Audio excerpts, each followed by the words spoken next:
associates. All right, continuing with my recording sessions. Well, for you it's spread out, but this video is going to talk through your paper in progress related to that final big project. All right, so as a paper in progress, I'm looking for that first half, that literature review portion of your final proposal. So if you haven't watched the video for the final project proposal, I recommend doing that now so you know what you're working towards for this paper in progress. But basically, your final proposal has two huge components. It has the literature review, background, context, explanation of the topic, of the issue, and then you have your methods where you go all in depth with how you would research this and the project you're proposing, and then you end with the summary of benefits. So for the paper in progress, I want that first half, background, context, all the previous research known on it, lit review. Now, I know the terminology is a little funny. Often we say lit review, it can get confused as like a summary of different sources. That is not what we want to do, right? If you just summarize individual sources, that's what we'd call like an annotated bibliography, basically, and don't do that, right? I mean, you might want to do that to help you with your lit review, but that is not what we're looking for. No, instead, a lit review actually explains all the existing knowledge about a topic, integrates multiple sources into a paragraph, and is organized thematically, right? So instead of just going, this study looked at this, this study looked at this, this study looked at that, right? Instead, you want to find, okay, among those three studies, what were the big themes? You say, okay, some studies found X, and then talk about those two or three studies, and then maybe a new paragraph. In contrast, however, these studies found, the opposite, blah, blah, blah, blah, here's why, right? And so you're organizing by themes to ultimately explain sort of the state of the literature on this topics, right? So when we say literature review, we really mean, a review of all the things, all the literature that we know about the topic, organized by themes, right? And so also you can keep in mind that this literature review, intro section, it provides your reader with that intro, the background, and the justification for researching your proposed topic.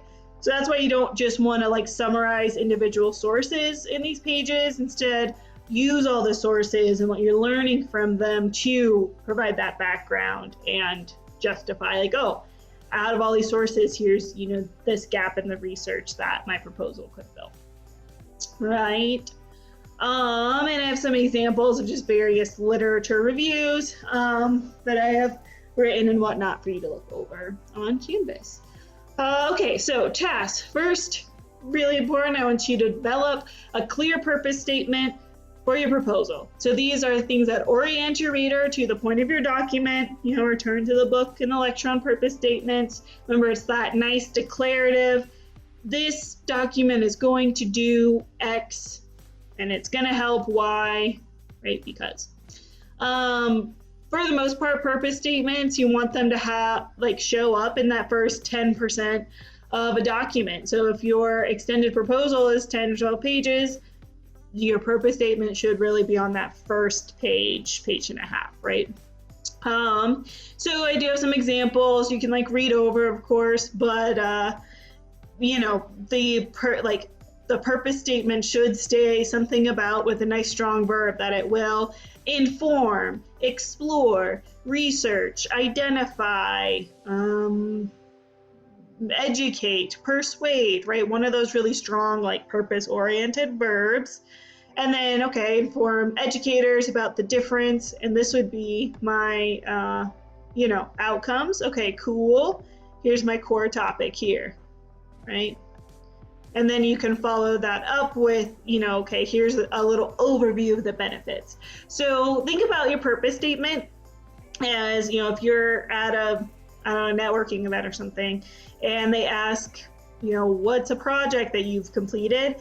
You should be able to just say your purpose statement and they would know exactly what this project is all about, right? So it's that nice 1 to 2 sentences that's boom, here's what this document is doing and who it's doing it for and why.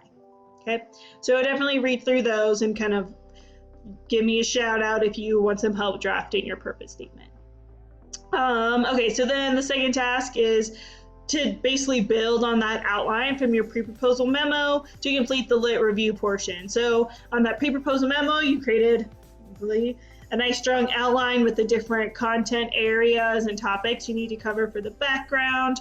So now just actually flesh that out and write that, and make sure that you have those appropriate sources cited. You need to have a reference list for your paper in progress so I can check out what information you're looking at.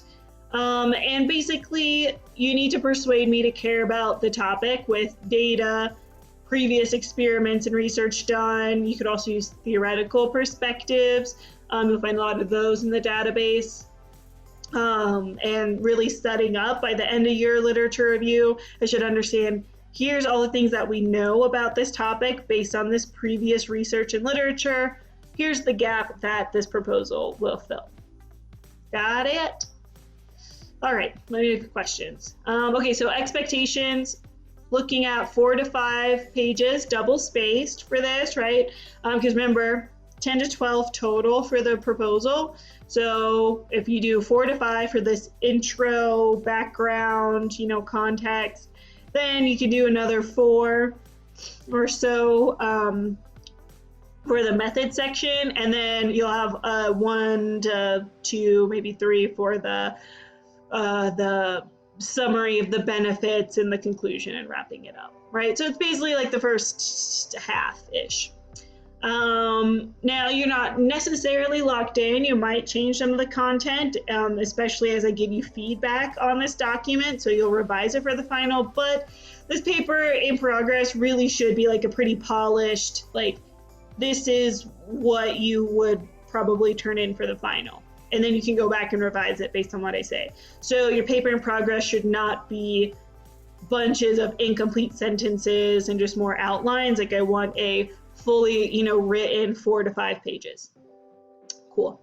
As far as minimum requirements, it's gonna be looking for that purpose statement. If you do not have a clear purpose statement in your, opening paragraphs, you're gonna be sad, because I'm gonna be sad and I'm gonna be confused about your document. The fastest way to just improve your writing quality and the way that readers perceive and interpret your technical documents is to have really good, clear purpose statements, right? Then you need to have 4 to 5 pages that present the main themes. Again, don't just summarize sources, identify the themes, use the sources to explain them. And I want a reference list with at least 8 sources on it so far that were used in your paper. Right, to earn an A, you need to demonstrate all that background knowledge, the state of the literature on your topic, and it should ultimately persuade me to care about the issue that your proposal is then going to fill with the methods and the contribution, right? When you're doing this, you're going to be practicing finding and synthesizing trade and academic sources, distilling complex issues into these themes, right? So that's looking across all this research and finding the big themes, and then drafting, revising, and editing technical writing. And the objectives here are really just to identify an issue in your industry, persuade others of the importance of researching it, and to develop a literature review of trade and academic knowledge. Again, not a summary of sources, it's a review of the knowledge on this topic. Yeah, so I'm looking forward to it. You'll get some good feedback to set you up, for a successful final proposal, hopefully. Yeah, it's gonna be great. All right, bye.